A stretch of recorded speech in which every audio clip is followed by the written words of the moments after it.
welcome back to Swans Cast, everyone. So, as I said, this week, massive week for Swansea. So, we're going to try and keep the hype train going ahead of the playoffs. So, obviously, we qualified last year. We're going into it for a second year in a row.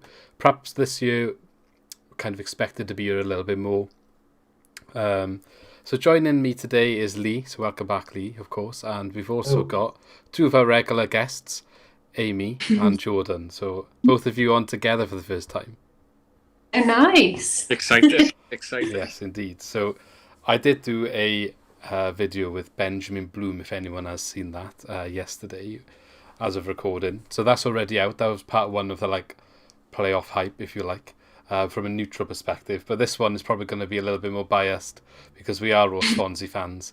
So we're going to be talking about the playoffs from our team's perspective in this video. So that's what you've got yourselves in for if you are watching along with us. And cheers if you are. Don't forget to subscribe for all of our content. We've got a big summer of sport, I guess you could say. You've got the Euros. We'll definitely cover that. But before we get there, let's talk about the playoffs. So before we get into this year, guys, I want to ask you, especially you two as the guests, so we'll start with Amy first. Swansea have had a few playoffs in recent memories. So obviously we had the one last year. Didn't necessarily go our way. We had the playoffs where we got into the Premier League. And also, if we go back further, there's a playoffs that we lost to Barnsley in as well, which maybe we don't want to remember going into this weekend in League One, that was. But what I want to ask you is, what is your favourite playoff memory? I mean, if it's allowed to be counted, I think actually just making the playoffs last year, because that final day was just absolute chaos. Yeah. And I just remember sitting there thinking, this is never going to happen, Oh, imagine if it did. And there was always that little imagine if it happened, and it did. And I think just because we weren't really meant to be there, it was so good, so exciting. Didn't work out, but that's fine, How many Guinness did you sink on that night, Jordan? Do you know what? I wasn't a Guinness drinker at that point. It's only something I've recently developed, but I did sink a few. Yeah. I think it was half time and it was nothing. I was like, this is done. It's game over. And that second half just exploded into it was class. It was pandemonium. Yeah.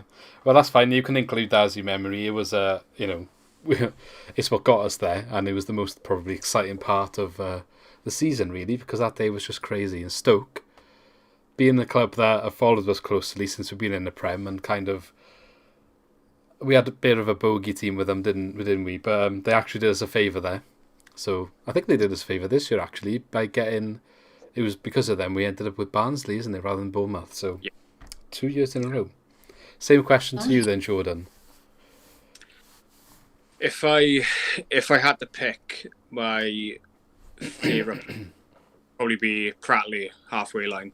Only because it was 2-1 on aggregate at the time, and how quick it just transformed from, right, this could be going to extra time, to go into Wembley in the space 30 seconds, and in the manner of how it happened. I'll be honest, I've been to the Liberty a number of times, and I've been to so many away days, like Europa League away days. When we beat Palace 5-4, I don't think I've ever seen an atmosphere like that in just such a quick transition.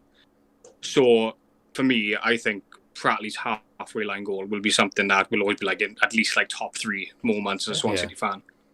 So and a celebration. Brendan Rodgers turned a pace down the wing.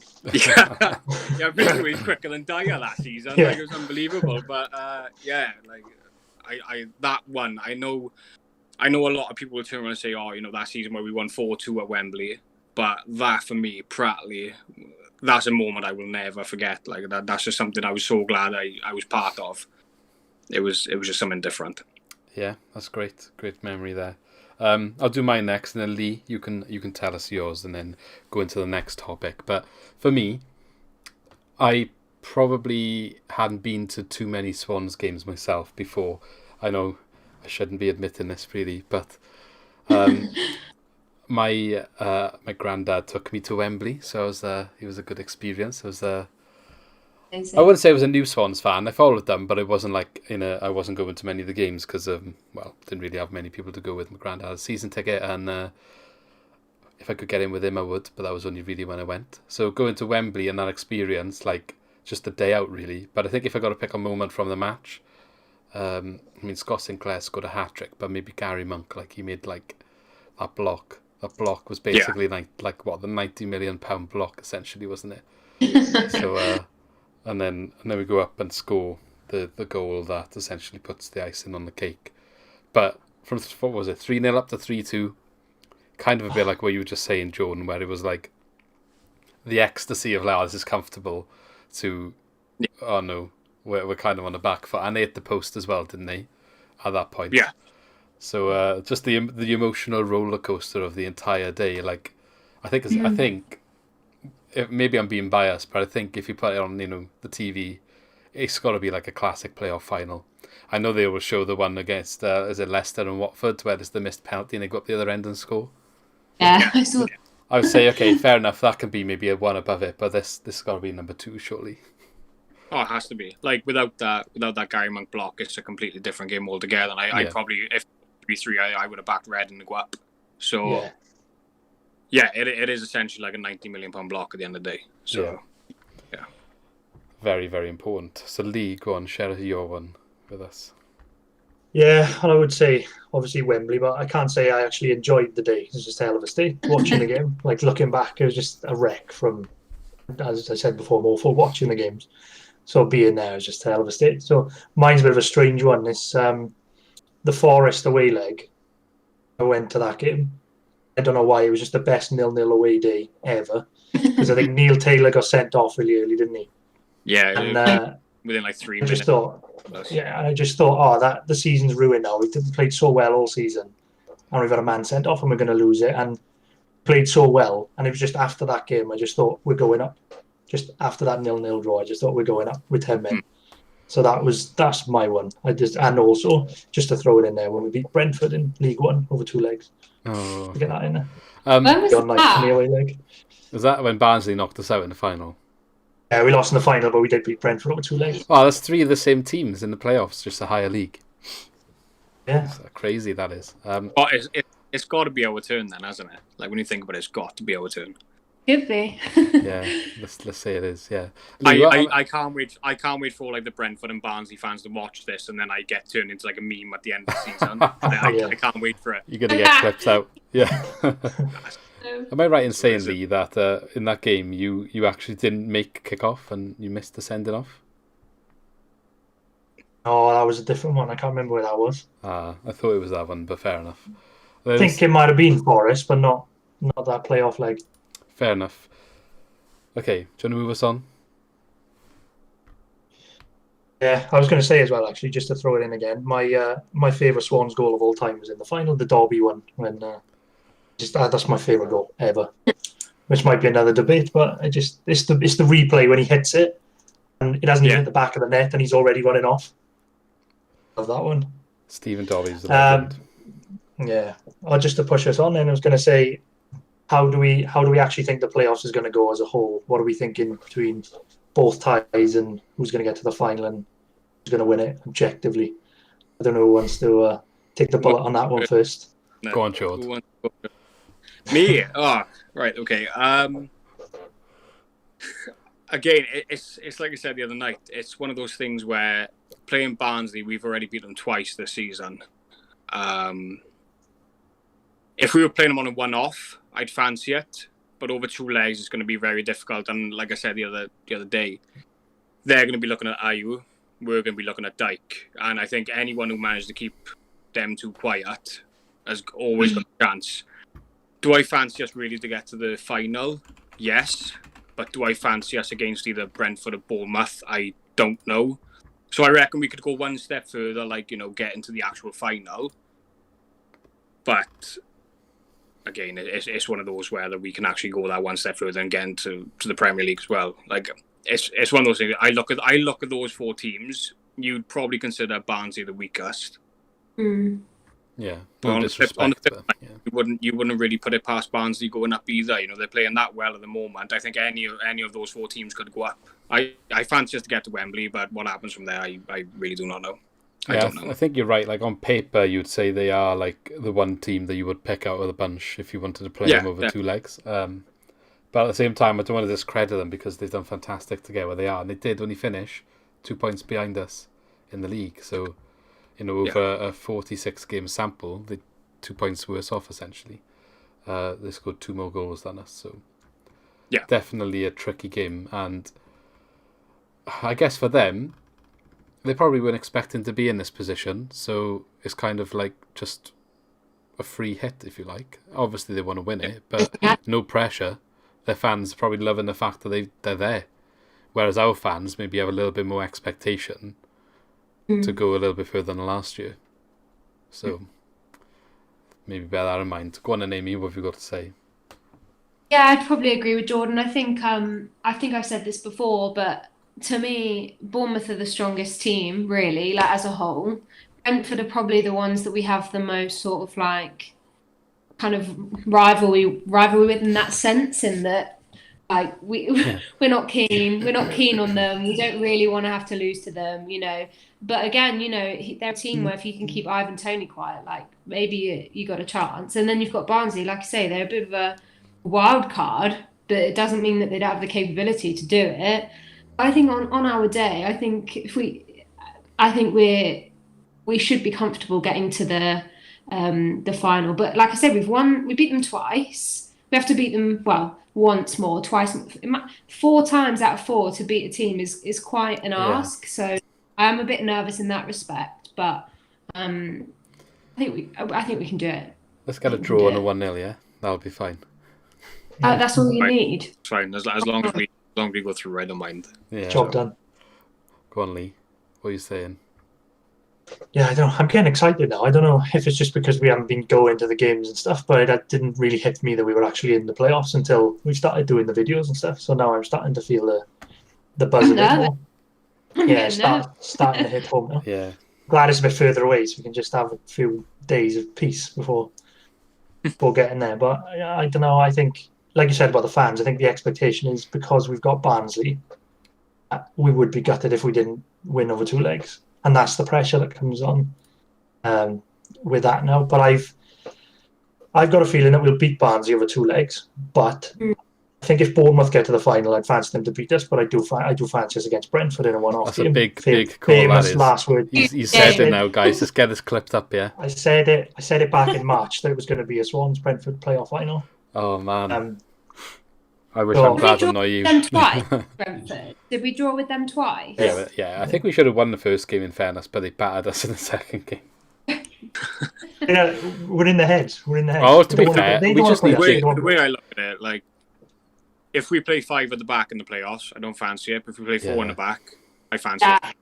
Yeah. Even if you're listening, It's interesting you what mentioned to do. that because Ben Bloom was asking me yesterday about the tactical side of what I think Cooper's going to go with. So I said I think he'll stick with 4 because that's the formation we played the last 9 games maybe in the league. He didn't change it back for Watford, even though he brought the first team essentially back out.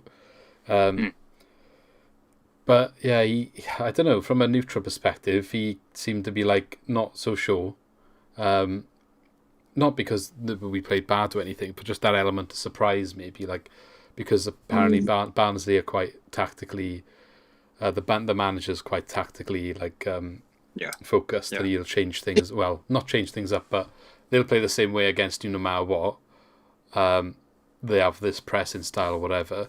So maybe matching that with the 5 other backs, what he was saying, and like making sure you don't get pressed off the ball, but then there's space in behind when you do manage to like counter their press. So going away as well.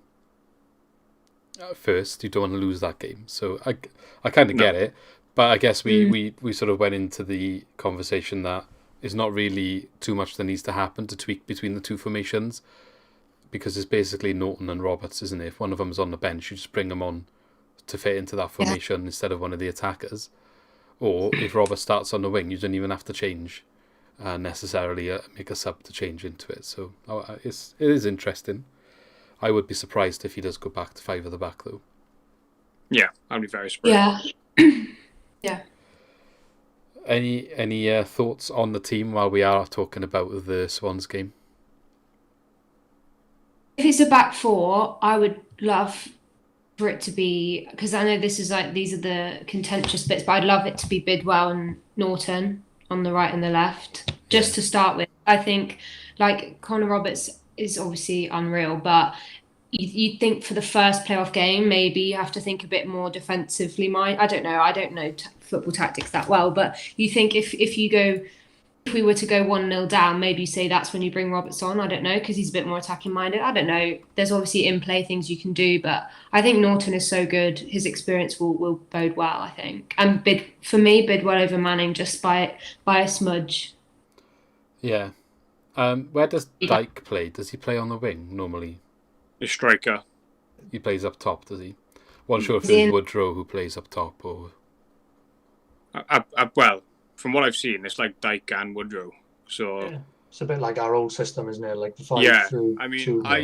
I totally agree with Amy. I think Norton, like, ideally, his experience is obviously far more better than Connor. If you're going to play a game in an attacking mindset, you play Roberts or Manning. But if you want it to be a bit more defensive, a little bit more tighter at the back, you play Norton and Bidwell. Yeah. But if Barnsley go with Dyke and Woodrow, that's when you bring your big boys in, like your Bayonets and your Gurheys, and you go 4 at the back. I think you have to. I think it will be those 4. They will be Bidwell, Geehee, Bennett and Norton to start the game. I think Roberts will be on the bench, at least for this game, like what you said, Amy. Obviously, there's a massive debate about the whole Norton and Roberts thing. It's nothing against Roberts, because exactly how Amy worded it, like he's a quality player. There's no taking away from that. But if you're 0-0 at the hour mark, Connor's like a perfect player to bring on. He's got so much energy, like he just doesn't run out.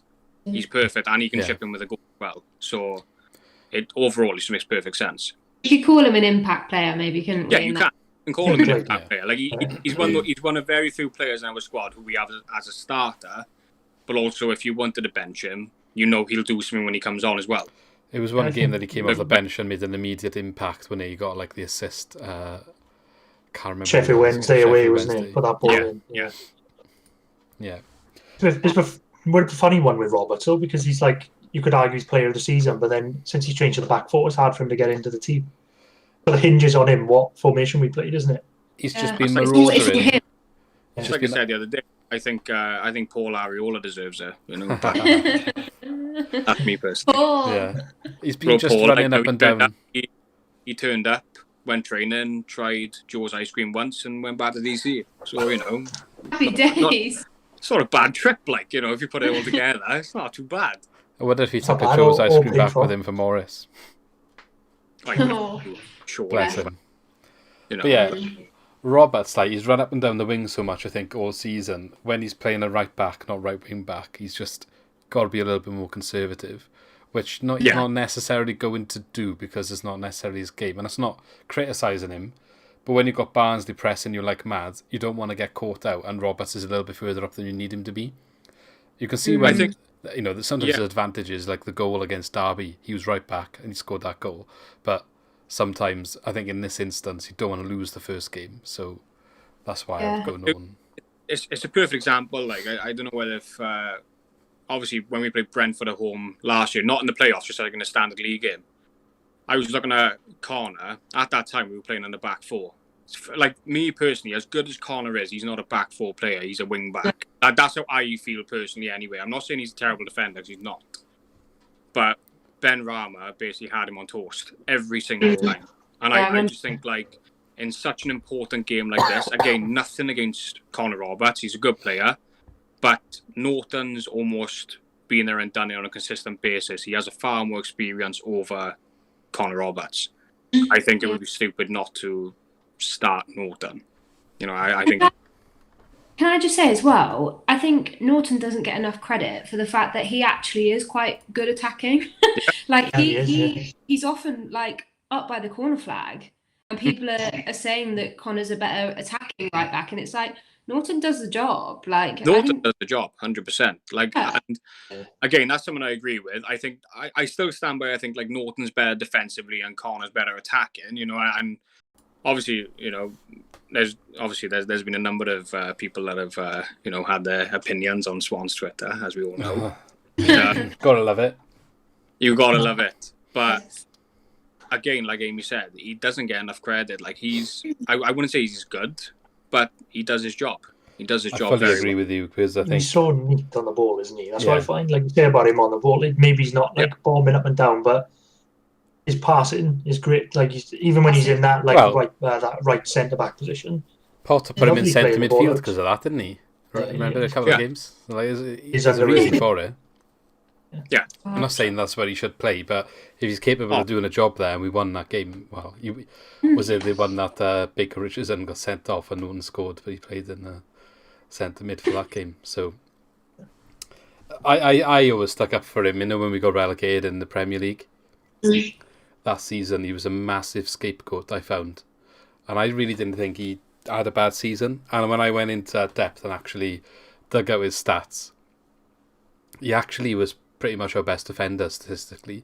And then they just argue back then, don't they? Like, stats don't mean everything. This, that, the other. And they're like, he's made more tackles than anyone in our team. He's made more interceptions than anyone in our team. And then you're telling me that he's always out of position, but he's made more interceptions than the rest of the team. So I think he's he doesn't get the credit that he maybe should deserve sometimes.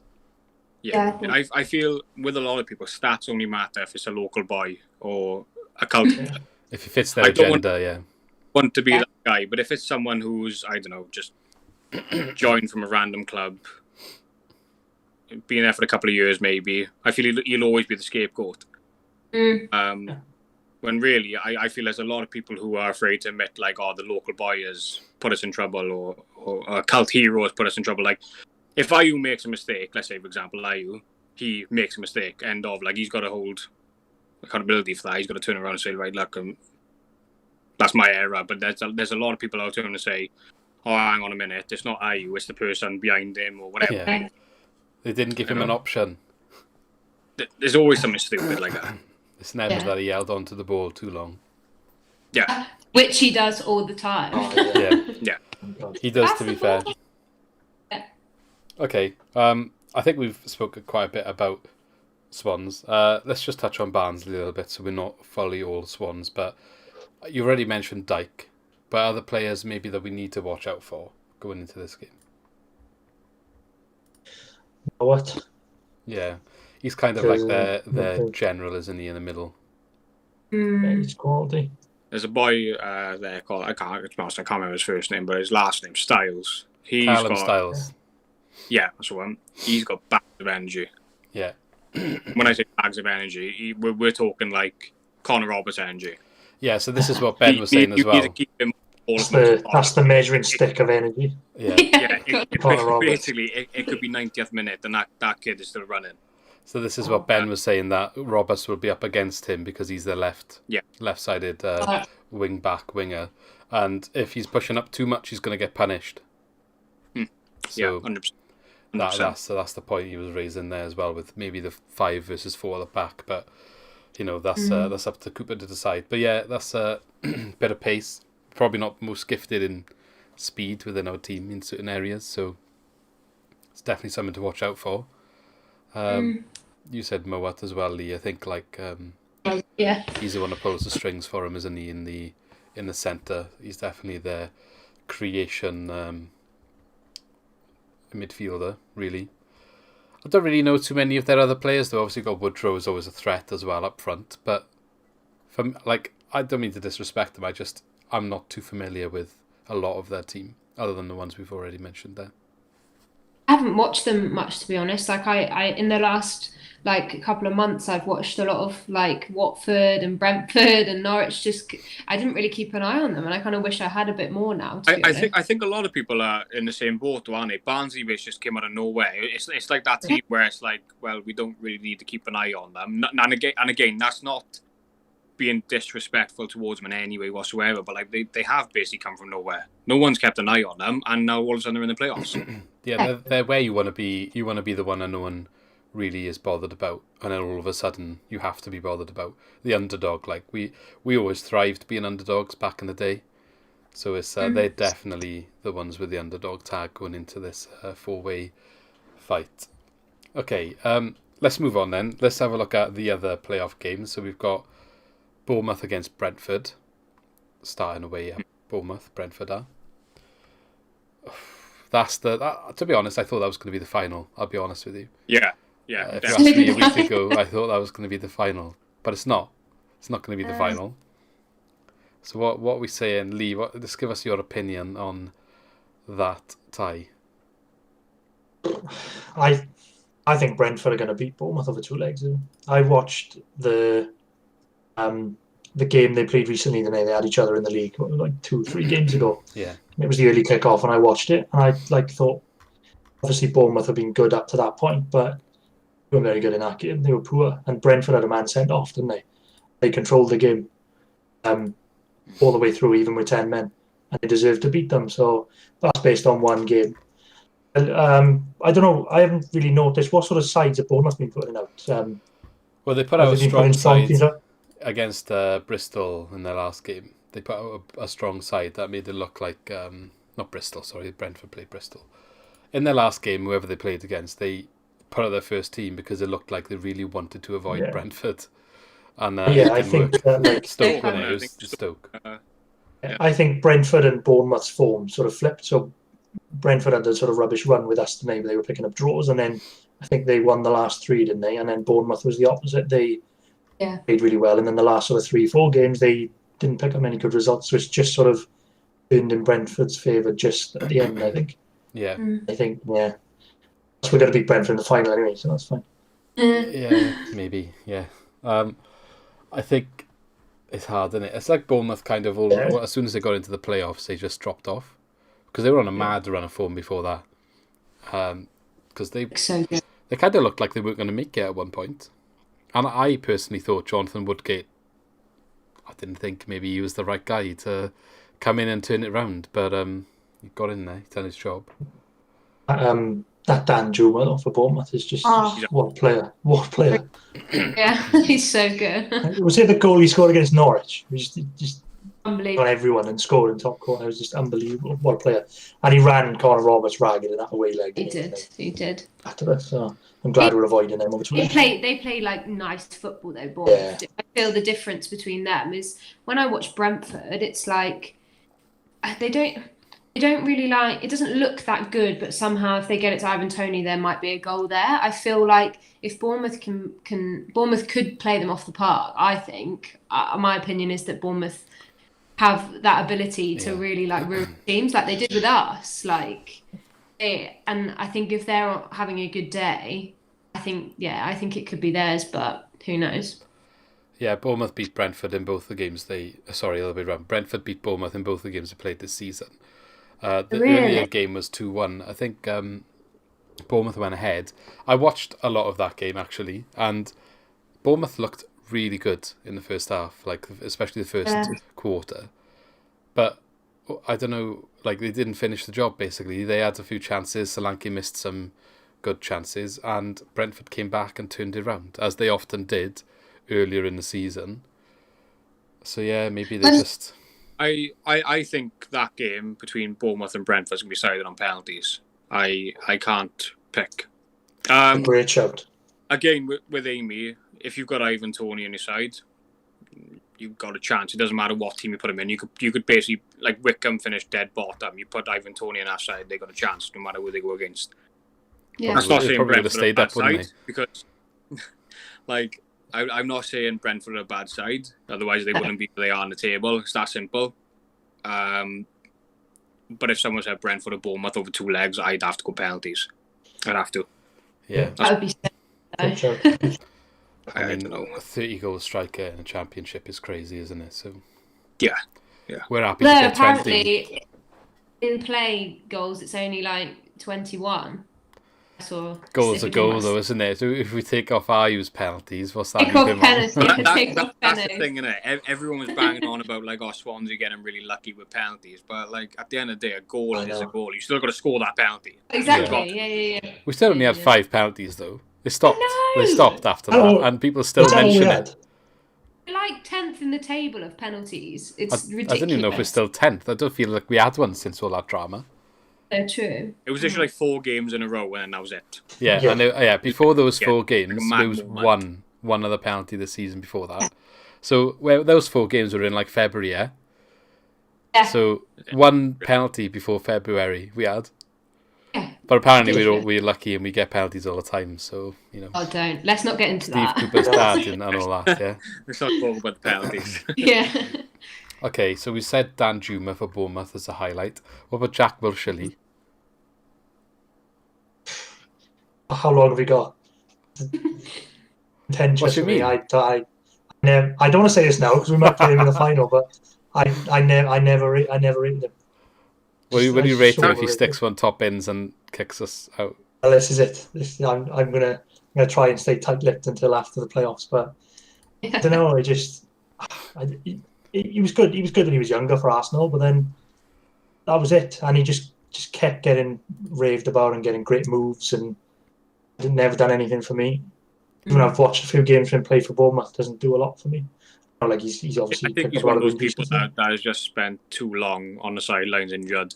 He'll never live up to the true potential that he could have had. I'm not saying that he's a bad player, because I don't think he's bad, but he's nowhere near as good as what people are making out. Like, I remember when Ramsey and Wilshere were both youngsters at Arsenal, and everyone was raving about Wilshere, and I thought, well, hang on a minute. Wilshere's basically been on loan to Bolton and got injured. I don't know any Bolton fans listening, I'm sorry, but I don't really see that as a massive achievement.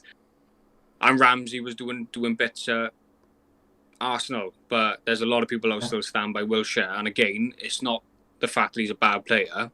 I just think Ramsey was that a little bit better. I don't really see the whole hype around Jack Wilshere. Ramsey's Welsh, though, isn't he?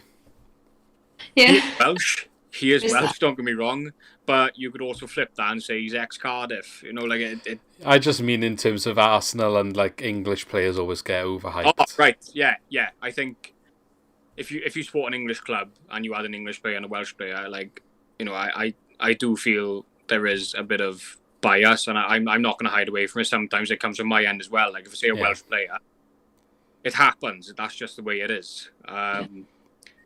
But with Wilshere, I think he's found his level now purely down to the whole injuries. Like, he's not a Premier League player anymore, I don't think, personally. I think he'd make the squad too much if they go back up, will he? I don't think Bournemouth will have to strengthen. Like, you have to strengthen in that league if you want to stay up. End of. You have to spend big money. And if you don't, you go straight back down. I don't think Wilshere's that kind of player anymore. Well, they haven't got... They got the squad that came down with, essentially, so... Arguably, they should come back down. That's why I got on Jack Wilshere's back so much, just because of the hype around him. And I think it was Roy Keane said like he was the most overrated English player ever, or something along those lines. Imagine that. Like, he was so overhyped. I absolutely love Roy Keane. I love him. He's amazing. Him and Micah Richards together. Oh, brilliant! Breath of fresh air. Particularly when they disagree as well. That's even Oh, I know. It's his steely looks when somebody says something he doesn't agree with. Roy Keane has that like typical dad moment, you know, where like you've just told him some really bad news and he just goes, really? Yeah, that's really? exactly. You know, he has that typical dad thing about him, and I just think, you know what, he's a breath of fresh air. I can't wait till that ends up as a meme. Yeah. Oh, no. Someone's definitely clipping that one out. Anyway, I think while we're talking about Jack Wilshere, like overhyped, for me, you look at Phil Foden at the moment and his quality, and you compare it, and I think there's no contest there. Like that's someone that's got a big future. I think. Phil Foden, I think, he's 20 and has won like 4 Premier League titles, I think, and a potential UCL.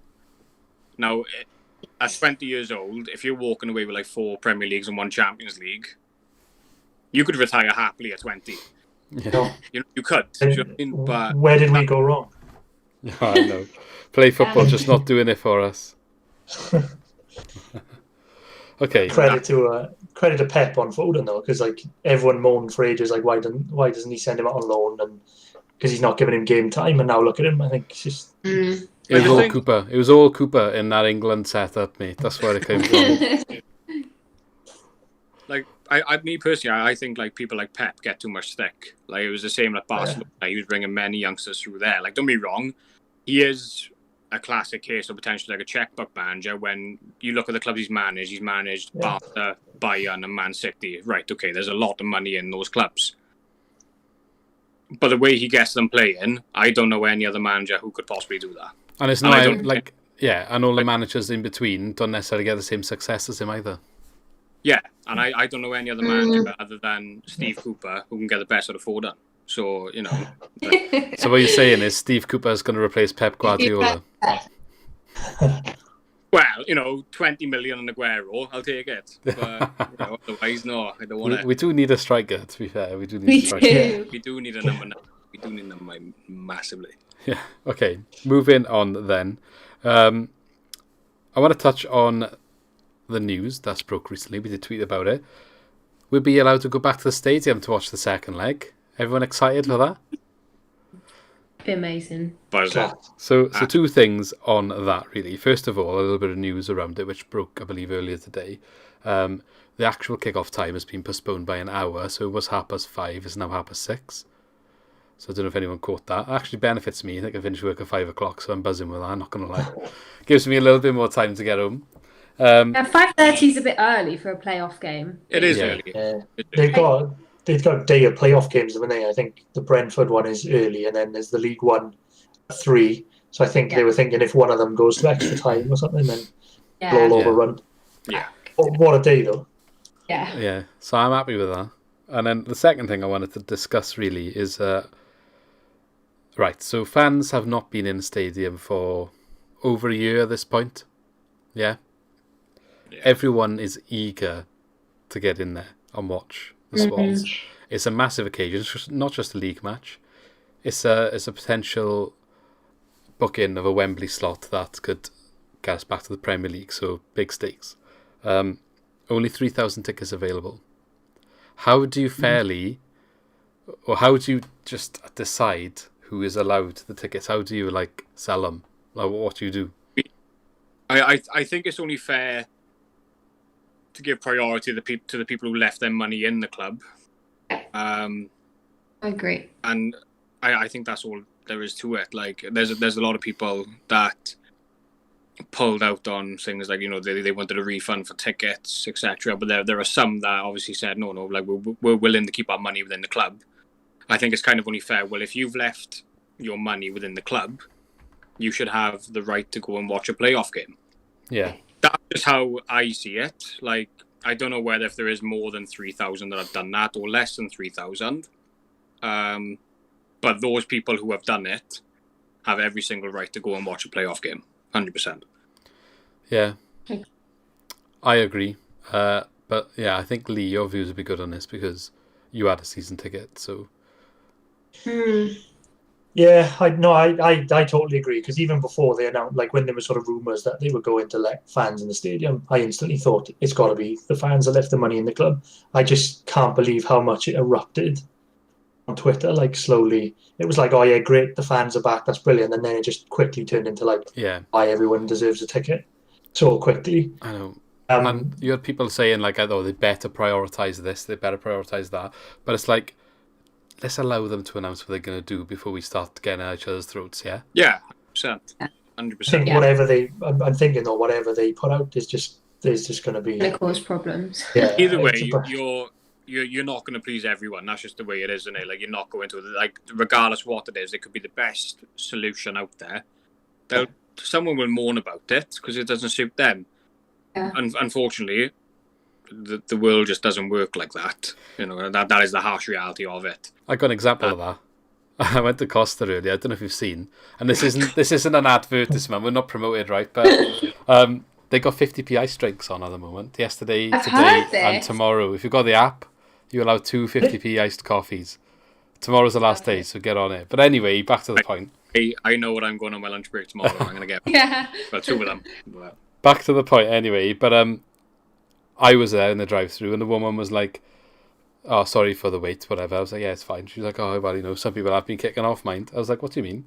I was like, "Oh, I bet it's because you've got to pay extra for, like, if you have like a caramel iced latte, you've got to pay for the caramel. The caramel's not included in the 50p. She was like, "Yeah, it is." I was like, "Oh, like," she's like, "You get it cheap anyway. Like, can you really kick off? Like, what is it, like an extra 30p on top? So you're getting a nice latte for 80p?" How much is like a squirt of caramel? Like, you're literally going, right, look, I'm not being funny. You can't pay 50. You can pay 70. It's that's fine. Like, it's not a problem. Well, you'd be paying like £4 otherwise normally. So how can you even be kicking exactly. off? But then it gets better. It gets better. So apparently there's a glitch. Well, I mean, like, giving everyone a bit of a heads up here, so she's probably going to hate me. But apparently there's a glitch on the app where if you did click and collect, it doesn't charge you for the add-ons. And add-ons include, like, if you have cream or marshmallows or an extra shot of coffee. So you can have a couple of things. So comparable, when they did the hot drinks last month, same deal. You could have up to 5 add-ons included in the 50p. So this time they're not, but it's going on for a longer duration. But the thing is, this guy that was kicking off went to the drive-thru yesterday, kicked off, came back today, parked up outside, did click and collect, and had all the add-ons for 50p as a just kind of like, well, screw What's you. wrong with people? After all of that, you've given the click and collect idea. The CEO of Costa is like going to come down on you seriously hard. Well, look, okay, we can negotiate if you want. If you want to sponsor us, then that's fine. I'm sure we can make something work here. I'll take the video down. You sort us out. I'm joking. We're not just football. We can also save you 20p on your your ice latte. Right. If you have an Costa tomorrow, I want to know. This is why we're the best in the business at the end of the day. Do you know what I mean? Like, we don't really talk about football. We save you 20 pence and your Costa order. Yeah, do you know what exactly. I mean? And here we go. We'll do a sweeping out. What is your Costa order, guys? What would you have if you go to Costa? It's an iced caramel latte for me, boys. Oh, that's probably my go-to as well, I'll be honest. Yeah. Although I'll tell you what is a good one, and Starbucks also do this really nice. Iced white chocolate mocha. I've not had that. Game changer. Is it? It's banging. It's good. I know what I'm doing tomorrow. What for you two then? Lee, what's your Costa? I haven't gone to Costa that much, I'll be honest, but I do like a caramel latte. Don't go wrong. I like my favourite one I'll just twist it a bit. My favourite one is the toffee nut latte in Starbucks at Christmas. Is that the Christmas one? I like gingerbread. Gingerbread at Christmas. The gingerbread one as well. Those ones are just the best. Yeah. Jordan, what are you having on your lunch tomorrow? So, what I get a mocha, but then I ask for some hazelnut in it, and it's absolutely unreal. Oh, Nutella mocha. Yeah, honestly, no. I know a mocha is basically coffee and like hot chocolate mixed, but get like hazelnut in there, and it's a game changer, 100%. I'll have to try that one. I actually have an iced mocha. I can't wait for you to turn around and be like, George, like, what is that? That's bumping, like. No, it's fun. I like Nutella. I like nuts. Like, I love it. I think it's amazing. Like, I love like looking at things and going like, you know what? Like, I'm gonna try that in that, even if it doesn't work. At least I can say I've given it a go. Yeah. And it was amazing. Sounds good. It does sound good. I had a £10 Costa voucher for my birthday actually, which is still here, so I'm going to go and buy 20. Oh my god, you get that. I should say you're only allowed 2 drinks per day on this iced coffee deal, so that's 250p. But you're not getting 20. Swap it up on the deal. Got to. Well, with the 50p hot drinks, you were allowed 5 a day, so have to look at the small print, Take advantage. Anyway, back to actual. What the actual podcast is about. Back to the football. Costa, our email is on our Twitter, just if you are watching. Anyway, so the playoff final, if we do get there, clashes on it. Well, I say clashes. It's on the same day as the Champions League final. So what's that? Saturday the 29th, if I'm correct? Yeah. 29th. Yeah. I believe the times don't clash, but it's the same day. Now, the Champions League final was due to be held in Istanbul, in Turkey. Turkey is now on the no travel list from the UK, isn't it? So like you can't go there, isolation rules, all this, that, the other. So because it's 2 British clubs, I think that's an unnecessary risk, is what it's been deemed as, and they're looking to move in the venue. That's the bottom line. What's going on here? So from what I've seen, Boris Johnson has volunteered the UK to host. I think Wembley was one mentioned. They've also mentioned other venues. I think the other option is going to Portugal, which from what I've seen, it looks like that's the route they're going to go, but not confirmed. But if it does happen that the Champions League final moves to the UK and they pick Wembley being the main stadium in the country, they were talking about moving the date of the playoff final. So how do we feel about that? I think if the Champions League gets moved to Wembley, why can't the Swans go and win the playoffs in Cardiff? Yeah. Can you imagine? Why can't they do that?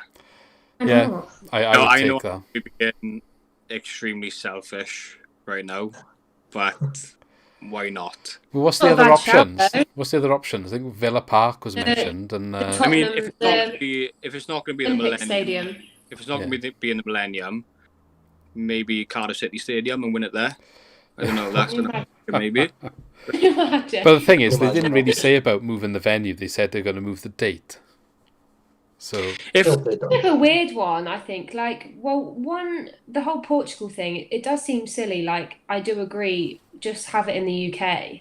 We're all in this position where it's like, why would you travel 2 English teams and coaches and staff to Portugal to play each other when you could play it in the UK? So I agree with maybe keeping it here, but I don't know. Do you think that it would be more fun to have 2 finals on the same day, or do you think it's more fun to split them? I think it'd be a logistical nightmare, wouldn't it? Well, it depends. Do you know who has the rights to them both? Sky, or does anyone know? I just think there's a cap on fans, isn't there? So like you're now asking 4 clubs worth of fans to come instead of the 2 which you've already capped for. There's no one to say they're going to go straight home or come just before the match. They might be in the area the entire day. Yeah. So you're doubling the amount of people in the area, which kind of, I think that's the whole point, isn't it? It kind of takes away from the whole limit in the first place then. The pubs will be rammed and they'll have a problem because they'll probably have capacities, and I think just like the turnover of the staff and just running the stadium maybe. I don't know the logistics behind that. For me, weird I think one, though, isn't it? It is weird. The best solution for me is if you are going to have the Champions League final in the UK, why can't you just go somewhere like the Principality Stadium for that, rather than a venue that's already got something happening? Yeah, I mean, I think what it is as well, the Champions League is spread all over Europe. Why would you take away the playoff that's like every single year without fail has been Wembley? Wembley, yeah. Why would you take that away from the Championship playoff final? Like, it's always been at Wembley, so why should it be any different? Like the Champions League, it can be anywhere. Like I understand. Obviously, COVID is a factor that plays into it. I totally understand that. But why, even if it is in the UK, why can't the Champions League be moved somewhere different in the UK? Why can't we play like a venue like Old Trafford? And the capacity is not going to be a problem because there's a limit anyway. It's not going to be full. Yeah, exactly. So why should the Championship have to move when it's always been Wembley? Obviously, from a certain point, the new Wembley, because obviously before it was in the Millennium, but yeah, just getting built though, isn't it? That's the only reason. Yeah, that's all it was. Why should whoever gets to the final have to change their plans for something that's been going on for many years now? Agreed. And the Champions League has never had a consistent venue, regardless of where the final was. It's always been like Madrid, Milan, Istanbul. It's been spread out everywhere. So what's the harm? Like I think it was like 2003. I think it was like Juventus and Milan. Like they had it in Old Trafford. Why can't they do that again? Why can't they do it at Anfield or Stamford Bridge? I agree. I guess it wouldn't be Stamford Bridge because of it's a Chelsea in it. So. Oh yeah, I guess I didn't think of them. Yeah. The Olympic Stadium. I mean the Olympic Stadium's been criminally underused, isn't it? So. Who's that? I hope they don't move either of them though, because I bookmarked that as hell of a day, having the playoff final and the Champions League. He wants to get hammered. It was a class day. It was there. It was already booked in that it was going to be the Championship playoff final and the Champions League final that day. But so I hope I'll probably go to Portugal. I wouldn't be surprised if there's some sort of bidding war going on behind the scenes. Makes no sense though, because Portugal's in lockdown as well. There's something going on behind the scenes. Like there's someone there that really wants it in Portugal, and there's someone there that really wants it in the UK. It's definitely happening. To do with money, we all know that. Oh yeah. It's like the league all over again before the final. Yeah. That's basically what it is. It's just weird though, because Portugal's in lockdown anyway. So what's the point? You just increasing risk. Well. You're increasing the risk for no reason, and then you're allowing fans. You could have fans if he was here. I don't know if they'd be allowed if he was in Portugal. Portugal's on the green list. Is it? It was in lockdown 2 weeks ago. I know that because when the F1 was there, it was in lockdown. So unless our lockdown's now eased, but that's a quick they've eased the lockdown. And now they're gonna have fans coming over. Do you know what I mean? Like it just seems like an unnecessary risk, really. If the clubs are UK based, minimise it to keep it here. I think realistically, I think both of the games will be in the UK. But I just think the dates will be changed. I reckon that's what they'll just ultimately do. I think that's what they'll do. That's frustrating. I don't want it to happen. But from a realistic point of view, I think that's pretty much the route they're probably going to go down. Like if Portugal's in lockdown now, they're just going to turn around and say, "Well, no, we're not hosting the Champions League final." However, I'm up for a trip to Portugal, so if they want to host, same actually. Then I'm all for it. That's the winner. I didn't think of that. It's definitely the winner. Championship playoff final. Can you imagine Championship playoff final in Porto, Lisbon? Sold now. Have Wembley. You can have it. Been there before anyway. Been there twice. Do you remember they sent Arsenal and Chelsea the Europa League final was in Azerbaijan? They all had the travel over. Baku. Baku gets a lot of events. We could do that as well. Yeah. They just got money in out there. Baku, they got the F1 and everything, and F1's probably the pinnacle of paying for sport. You only get an F1 race if you're loaded. So Azerbaijan's got a bit of money, I think.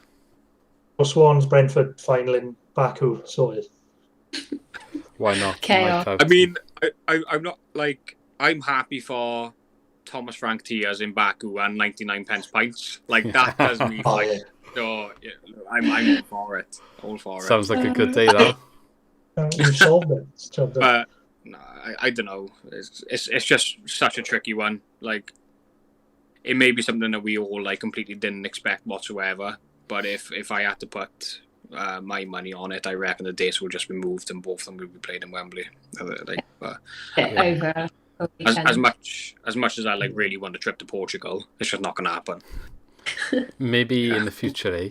We'll go, Jordan. We'll go on holiday to Portugal. How about that? We'll go on a little holiday to Portugal.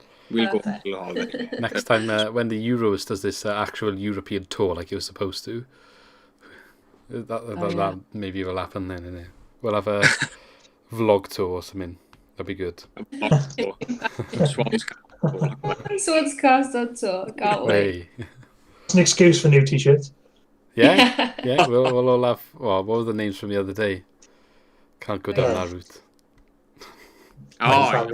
No, we won't go down that route. We'll pick something a little bit more classy, I think. But Anyway, says the one.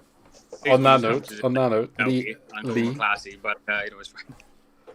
You will lead us into our next topic, Lee. VAR. You can. Oh God, I forgot about that. Open us up on that one. Well, only a quick one. I think it was Thomas Frank said, didn't he? He said there should be VAR in the playoffs, and I thought, well, because it's so big, because it's so important. But then I just keep thinking, imagine us losing on someone's toe being offside. You know why Thomas Frank said that, didn't you? Because of the goal that we scored against them and because their player got sent off last year in the playoff and he went mad, didn't he? Rico Henry. Also, Brentford, sorry, I'm going to cause problems here, but they dive a lot. I don't know why you want it. Hide. Amy, you have set a new benchmark. I can't wait for Twitter tomorrow. Can't wait. For my haters Gonna explode. Popcorn's out. No, my opinion is that in this situation, I would rather not be messed over by a very bad decision and to lose the game than be caught out for something. Does that make sense? As in, if we were to concede a penalty and we could all blatantly see it wasn't a penalty and lose that game, I think that would be the worst case scenario without VAR. So I think to avoid that, I would say if it's possible, go for it. I mean, we got screwed in the FA Cup because of no VAR, didn't we? So we would have wanted it then. So do you want it now? I think for the big games, decisions can be made. A penalty that's given, the ref might see that there's actual contact, and then VAR can see that there's no contact. I think that is a decision game. Well, that's going up to the Premiership changing decision. I think that's important. If they get it right, that is. Oh, VAR is another question. Yeah, like VAR is one of those things. If it goes your way, you're like, 100% like VAR was 100% the correct decision. But if it goes against you, you think, VAR was never in the Championship. Why is it here? Yeah. Unfortunately, VAR is a topic that is never going to suit any football club. Like, because if VAR was 100% correct every single time, I'd be like, yeah, let's have it. But it's not. Even with VAR, they get it wrong. And again, I'm not slating like fourth officials and stuff like that, but I do think to myself, you have a number of opportunities to show that replay over and over and over, and you still find a way to get it wrong. Yeah, but that's the people, not the VAR, isn't it? I think that's what the discussion is in the media, that it's the people behind the VAR, not the actual technology. Yeah, 100%. The VAR was brought in to help the people, and they still getting it wrong. So, I mean, I don't understand that, but yeah, I don't know. What do you some think? issues with drawing the lines in the wrong place, though, hasn't there? Yeah, and sometimes the lines are this thick, and sometimes I don't get it. I'm very 50-50 on VAR. I'm not against it, but at the same time, I'm not all for it. Like, there's been times where it's been absolutely spot on. I think, totally fair. But there's been times where I think, like, how on earth have you managed that? How can you mess up that bad? So I can't say I'm for it. I can't say I'm against it. So if it does get included, it does. If it doesn't, then it just doesn't. I think if it's included, it needs to be in all of the playoffs, not just the final. It can't be just the final. It would be so unfair. Because let's say, for example, we beat Barnsley by a dodgy goal, or Barnsley beat us by a dodgy goal. Yeah. Then they end up going to the Premier League, or same with Brentford and Bournemouth, because they have VAR in the final. There would just be an uproar about it. Well, they've basically cheated their way to the Premier League. And that, like, that's not... or nothing then. Yeah. Like, I'm not saying that just by Barnsley, Brentford, or Bournemouth. That goes for us as well. Like, if we cheated our way to the Premier League, I'd be a bit like, well, we already cheated our way to the playoffs with all them penalties. Yeah, we've cheated our way into the Championship. Oh yeah, to be fair, like since January, like since Hourahan belted it against Norwich, we've done nothing, like, but still, I don't know. Yeah, VAR. I agree with you. I agree. I'm 50-50. The one thing I'm confused about with the VAR, which isn't necessarily relevant to just this conversation, but how did it take so long to develop and cost so much money when all they do is watch a replay and put a line on it? Like, what is the technological advancement of... Maybe I'm being naive, and maybe somebody who's watching the video knows a lot more about it, maybe works in it and can explain, but I just don't understand, because they made out this massive step forward for football, big new technology. All it is some lines being drawn on a replay of something you've just watched anyway. Like, rugby is at the TMO, someone just sitting in a van, slow motion in replays from different angles, and getting decisions right a lot more often than the VAR does. So what's wrong with that system, where it's apparently less technological advanced but more accurate, even though it's just lines anyway? I don't get it. I just don't get it. Yeah, I'm in the same boat as you. If someone can honestly, like, please explain that to me, then please. I think, like, I've watched games. I'm stuck with. I've watched games on Sky and stuff. They've had better. Like, they just saw, like, before VAR, you just watch a game and they just draw a line on the pitch and you'd be like, yeah, he's offside.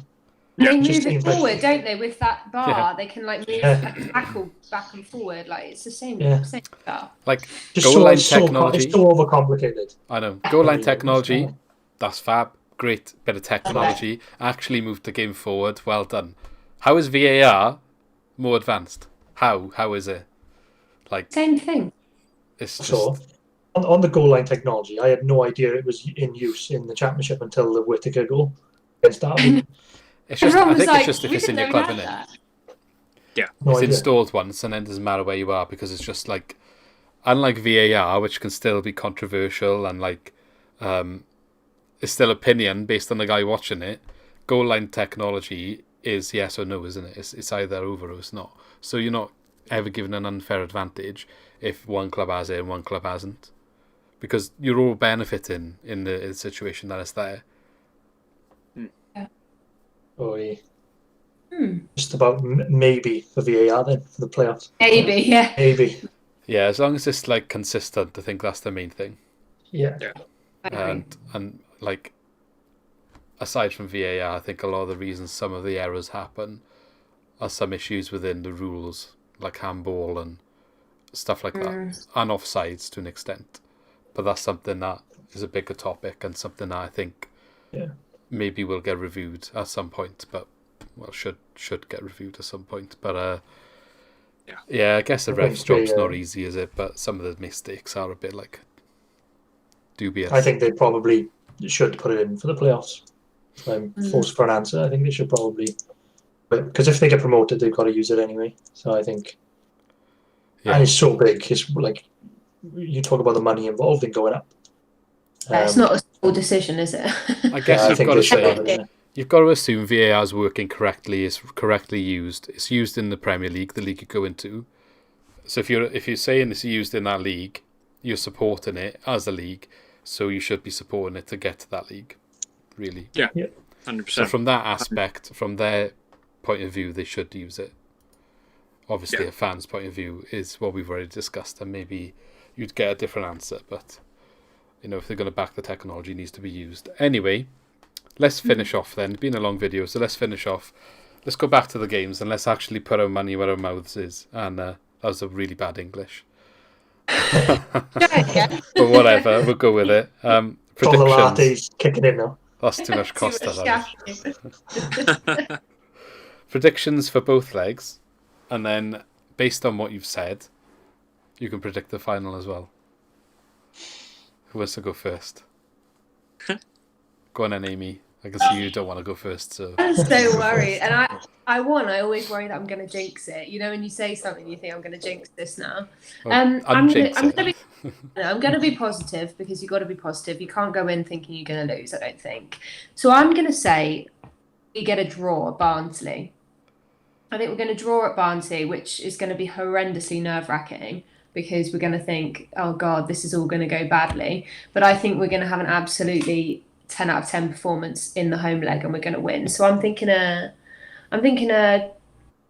2-2 draw first leg. I'm going to goals in. Yeah, well, let's just go for it. And a 2-0 win at home. With absolute, I'm talking like a close game first leg, and then we smash it out the park second leg. That's what I'm going for. Do you write that down, Lee? Got it? I'm probably write it down. horrendously wrong, but we're going to roll with it. Okay. Who do you think's going to score Swans 4 goals?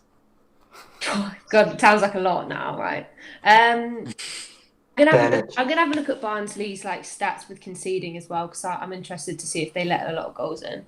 But I'm gonna say first game, I think we've got to put Andre in there, and I think it's going to be a rogue. I would talk a rogue header from Ryan Bennett, because it's going to happen, Lee. It's going to happen. Lee loves that. Literally, if he scores in the playoff final, I'm done as it. Yeah, me too. I think he gets some medal of honour for that. And then at home, I think Liam Cullen's got to score a goal. And then I think Routledge is going to make an appearance and score a goal too. Routledge, that's a good one. To answer your question, that is actually quite tasty, to be fair. I'd back that. Routledge to score his only goal in the season in the playoff second leg final is how it has to potentially his last goal for the club. I didn't want to say it, but that's where I was going with that. Just to answer your question as well, Barnsley conceded 50 goals, which is 11 more than we conceded. Okay, so substantially more, but not like a crazy amount. Jordan, what? Oh, hang on, wait. So You did, and the other leg. Why don't we do everyone All right, go on else's then. Go on then. leg? Okay. Jordan, your Swans Barnsley matchup predictions. I'm going to go first leg, Barnsley 1, Swansea 0. And then second leg, I'm going to go Swansea 3, Barnsley 0. So 3-1 aggregate. I'm going to go for Jay Fulton to get 2. Oh, yes. Sell some t-shirts. And I'm going to go for Jamal Lowe to get the other one. That's so I reckon the Swans will win 3-1 on aggregate. Fulton to get 2 because Fulton's a boy. And Jamal Lowe, I don't know, I feel he's been a bit hard done by the season, considering he's an £8,000 signing. Like, don't be wrong, you can't get any better than that because they're in the league we're in. He's double figures for the season. He hasn't done terrible. He's a top scorer, isn't he? I think he got like 14, 15. It's a fair amount considering how long. IU just got 14 and 15, and Lowe's like just below. I think because of the run he's been on. Let me have a look. Because of the run he's been on. He scored a penalty, didn't he? Remember? Yeah. You obviously had a good run, then you had a really dry spell. You are right. He's 2 behind IU, but definitely more from open play. So if that's anything to go by, maybe you could argue he has had a good season, really. Yeah. Would be a dream for him, I imagine, to score in the playoff. Like I feel like I feel like the Swans are better when they're under pressure. And it showed that with Wickham. Like Wickham went 2-0 up, and all of a sudden, we're a much better team. So I don't want us to lose the first leg. Don't be wrong. I don't want that. I never want the Swans to lose. But I think that's the way it'll go. Barnsley will win 1-0 first leg, and the Swans will just go all guns blazing. I think they'll win 3-0. Yeah. Sorry, Amy, but Wayne Routledge has already scored a goal this season. Really? Yeah. When? I can't remember, but I've just got the list up in front of me, and he's got a goal. Really? I don't remember that. Sorry, Wayne, if you're listening, my G. Cup, was it? It could have been Oh, in it the must cup. be. Was it in He the did. Same as Cullen. Forest It was game? the not Forest game. Oh, yeah. Yeah. He Then they definitely both got injured. Yeah.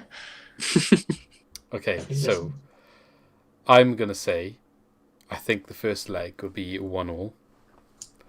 And I think that Matt Grimes is going to top in as a free kick. Yes. Because he's had a couple of close ones. Although saying that, if Horahan's on the pitch, he probably won't even take it. So I've got to say Horahan's not on the pitch at this point, so we have to maybe an 87th minute free kick. Matt Grimes steps up as captain and puts it in the top corner. God, can you imagine that comes in? Else. And then the home leg, I'm going to go 2-1 Swans. Yeah. Very tight. I feel like the fans has given me that extra boost that we would win at home. Like if we didn't have fans, I don't think I'd be as confident. But I think with that at home with fans for the first time would just be magic for them. So I think, I think it's going to be tricky. So we'll go behind up there. Like I said, Grimes late goal, and I think at home maybe we'd even go behind and have to come from behind, which has been a bit of a theme of late as well, which we have come back. But this one with the fans behind us will be enough for us to gain the momentum going into the playoff final. That's what I'm saying. So the 2 goals for the home game, I'm going to go with Andre Ayew. And there's always a random in there. There's always a random goal. So I'm going to say, God, I don't know, Connor Roberts. Oh, yeah. He's actually our 3rd top goal scorer. I didn't realise. Joint with Horahan, both on 5. Right. Decent for a right back. Lee? Not bad. I've gone with 0-0 in the first leg. AG. And then I've gone same as you in the second leg, 2-1 win home. But I think we'll go 2-0 up and they'll score late and it'll just be panic for the last sort of 5-10 minutes. It's not going to be fun, whatever happens. No, I know. I should have said it'd be a goal from the halfway line, shouldn't I? We were 1-1 and it's a goal from the halfway line. And I'm going to go IU, penalty, and Cullen. Nice. Penalty. Nice. We had a penalty in the last playoffs last year. IU. Hopefully a Barnsley player gets sent off. That'd be ideal. He missed his penalty last year. Darryl would be great, but What was that, Jord? I said preferably Darryl Dyke. I wouldn't mind him getting off. That'd be cool. Imagine. I hope Ivan Toney gets sent off in the other game. Speaking of which, Amy, Dream. Bournemouth, Brentford. This whole time I've been saying Bournemouth go through. I'm gonna stick with it for now, and I'm gonna say a 1-0 win to the Swans. So you're saying Bournemouth get to the final and we win 1-0? I don't know because I'd say a draw, but you can't draw a playoff final. You can. It's penalties then, isn't it? Oh, okay. So here we go. No penalties. Yeah, I'll go with that. Hold on, but Freddie Woodman can save penalties. Yeah, true. He can save penalties. Don't and jinx I think, it now, touch wood. Yeah, I know. But, he's shown, look at his record. He is a shot stopper, and we have people who can score penalties. Okay, let's just do it. Penalties. That's a great shot. So what's the score before penalties? 1-1. Okay, and who scored? It's going to be Jamal Lowe for me. Big calls here, big calls. Everyone putting their neck on the line a little bit. Jordan, who's winning the other leg, and then what's the result in the final? I reckon with Bournemouth and Brentford on aggregate, it'll be 4-4. Jesus Christ. I reckon it'll be Swansea Bournemouth final. And I reckon it'll be a 90th minute Mark Guehi winner. That would be a dream. So I'm saying 4-4 aggregate. Bournemouth go through on penalties. Last minute corner. Even Woodman goes up. Guehi Imagine Woodman scores. If Woodman scores, mate, my kid's named Freddie straight away. If Woodman scores, that's it. But I feel Guehi, since we've had him, he's been class. He's due a goal, and I think that'll be perfect for him because I think he's guaranteed to go back to Chelsea. If we go up, then there's a good chance we get him on loan for Premier League experience. Yeah. But If a last hurrah. yeah, it's one of them. If he is destined to go back to Chelsea, then it's like what better send off. So I go for Guehi winner. Yeah, nice. I'm gonna say Brentford are gonna win on aggregate. It'll be like 2-1. Nothing like mine then. Nah, I think it'd be tight. I think it'd be like a 1-0 and a 1-1. I think maybe the 1-0 first and then a 1-0 second. And I'm gonna say playoff final. Connor Roberts is gonna smash a 50-yard top bins and then run up to Thomas Frank and smash him as well. I'm joking. I'm not saying that. I'm more worried about Alan Tate smashing Thomas Frank. I'm more worried about that. I feel like Alan Tate's the kind of boy. I think Thomas Frank needs to take like a full 5-pack of chewing gums with him. And all of his analytics board that he likes to constantly refer to with the XG that because that's going to win him the playoff final, of course. So I'm going to shut up now anyway before I jinx us. There we are. Thomas Frank. Was it Thomas Frank who used to bring the board on when they were doing the water breaks? Yes. Yeah, honestly, they're Got told off for it. They're analytical. They just base everything on their performance analytics and the XG and everything. When he loses a game or that period where they were drawing, he was just constantly in interviews like, "Oh well, I know that we've created the chances. I'm not worried at all. I know what we've been playing like, and on other games we're going to score like 5 goals in a game like today." I guess it's the same reason why we all grew a dislike to him. Is a little bit of arrogance and cockiness. He's just smug. Yeah. Very. Like after last year when he came in in the interview being like, "I'm confident that we will be the team going to the final," after they lost in the first leg. So gutted that. There's just no respect from that man, is there? There's none of it. None of it whatsoever. He was a bit more modest after they won, but then I guess you would be, wouldn't you? Yeah, I said it the other night as well. I said I'm got an issue with Brentford. I've got an issue with Thomas Frank. Same. I used to enjoy Brentford actually. He just makes them unenjoyable. So does their Twitter actually. So does the Twitter. The Twitter's been quite bad. But I feel like it feeds down from Thomas Frank to the fans. Yeah, of course. Thomas Frank has They're the created a worst. rivalry, and that's what he's done. Yeah. He's created a rivalry. Because they went on a mad run at the end of last season. I thought, I hope they get second, and then obviously they fell away a little bit, and then they were in the playoffs, and then we all hate him from there. Then just for all the stuff he said in the playoffs and stuff. Yeah. So it's nothing against Brentford whatsoever. It's just that bloke. Yeah. Like wherever I am going to be petty. Wherever that bloke goes, I will not like that club regardless. I just won't like him, and that is very petty. I know. Yeah. Well, it happens Not the in only- football, doesn't it? You just have something that makes you dislike someone, and that's it. Like in football. So. Oh yeah, it's game. It's game over from there. Game Anyway, over. back to my prediction. So I'm actually going to say. He's going It's to tough, say it. It's tough, isn't it? 3 goals to. Oh no, I'm going to say Brentford would win 2-1. I think we wouldn't win. Fair I'll enough. be honest. It's fair enough. And I hope I'm Probably. wrong, because I'll be buzzing if I'm wrong. But I'm nervous. I would be nervous, and I think the lack of striker could cost us. And we can't always rely on Jake Bidwell to elbow somebody in the box. I mean, what you have just done there, though, you have saved yourself from being a potential meme at the end of this. Yeah. Yeah, or that, what's that account? The EFL one. Oh yeah, Out of the Images context, the EFL. Isn't it? yeah, that one. Here's me like, yeah. Didn't Bish end up on there? That was funny. I actually ended up on there. I thought Thomas Frank beat. I'm not even joking. I actually ended up. Did you? on Thomas Frank beat, yeah. Oh well. Yeah, I'm saying Brentford 2-1. Okay, so no one meme me.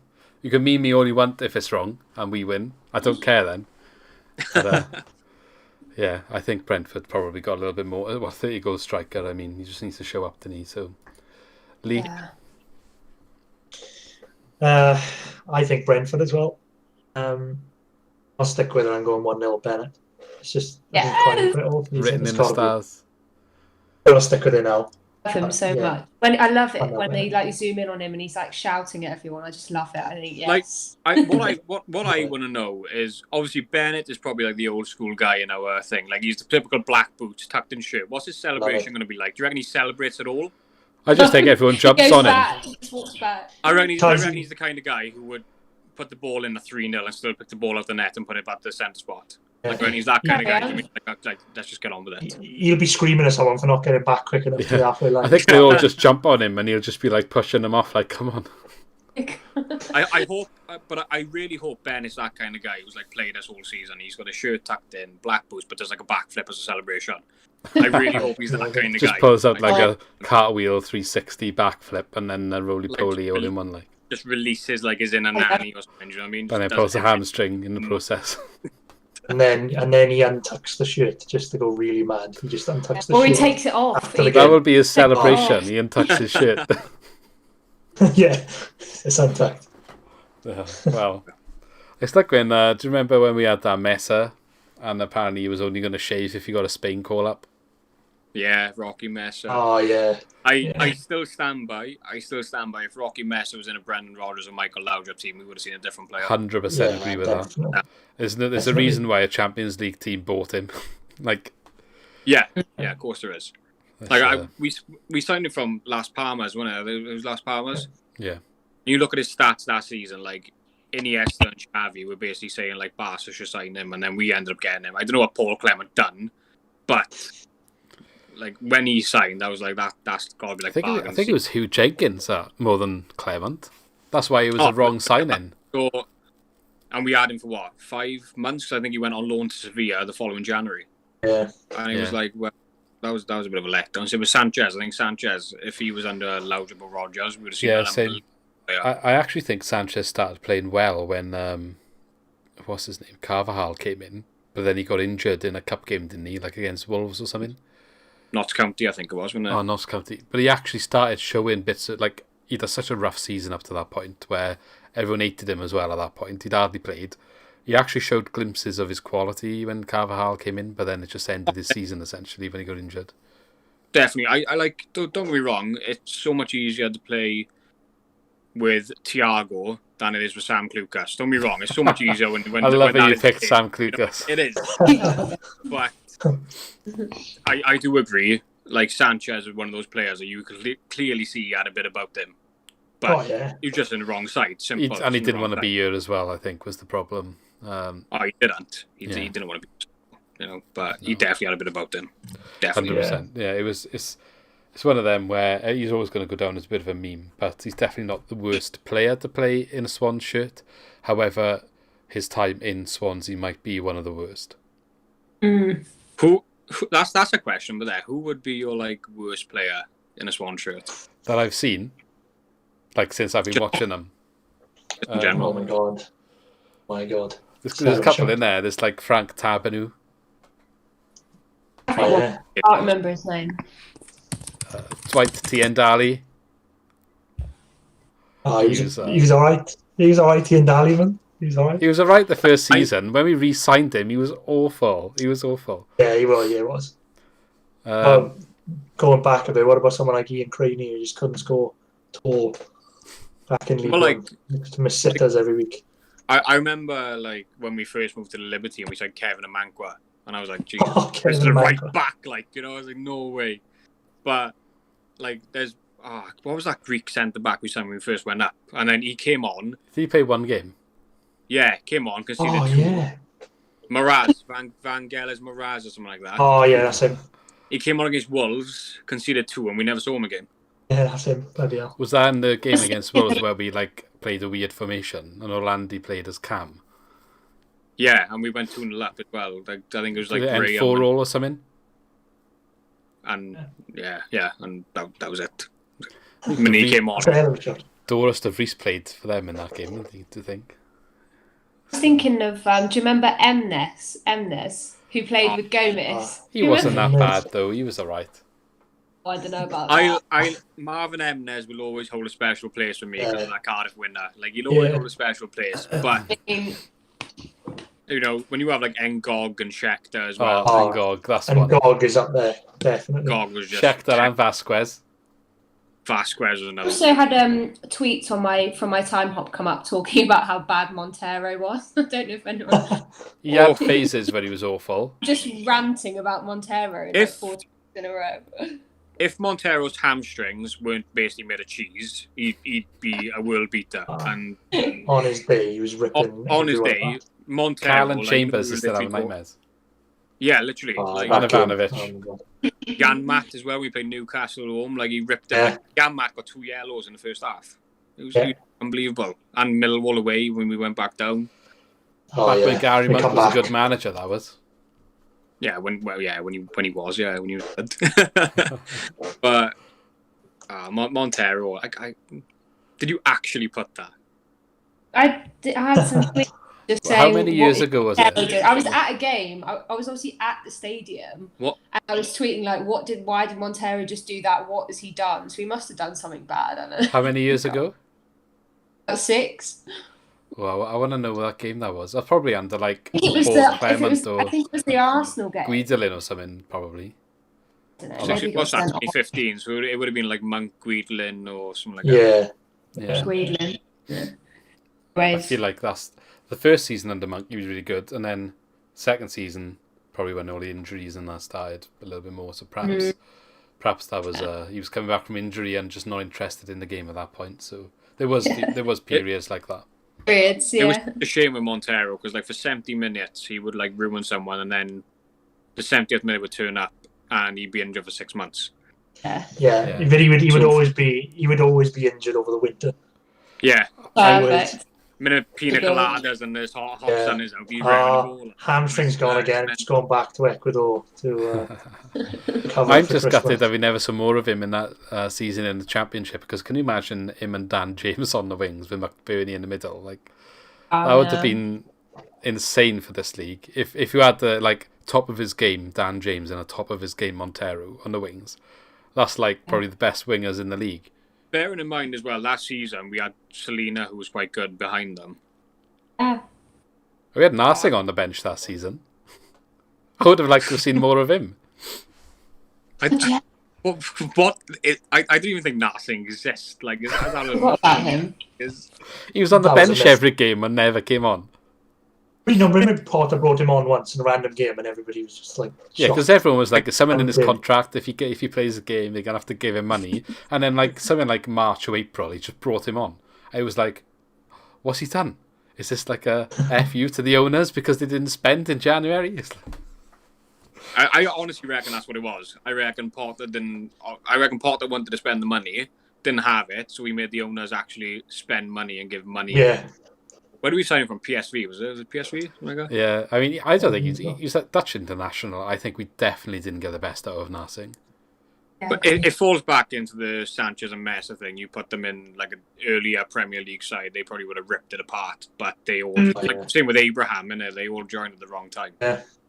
So Yeah, we had some decent signings, just not the right signings, like for Paul Clement, I guess. And maybe that's the issue, that the manager just did not suit the team and done a job to keep us up. I do think regardless who we signed that season anyway, we would have gone down. The minute we lost Sigurdsson and Llorente. Jack Cork going was a big one for me. Jack Cork Yeah. was a big one. They signed too many really- midfielders and just had to get rid of one. And he was like, "Oh, sorry, Jack." Yeah, wrong decision there. Captain at the time as well, wasn't he? Yeah, I think so. Also, I know we're really, really, really off topic now, but I'm just thinking about I've just been thinking about Selena and wondered whether he could have actually been quite beneficial this season now. Do you know how back. Selena's season's gone this season? Yeah. What happened? Dijon have not had the most spectacular year, which is the club that he went to. They finished bottom of League One. They won 3 games all year. They finished with a goal difference of minus 45. That's like worse than Sheffield United. 18 points. Okay, so maybe not then, but in my head I just had a moment of thinking about him and about how he offered quite a lot of like creativity, midfield vibe. Definitely missed that type of player, didn't we? This year? I'm going to throw it out there, right?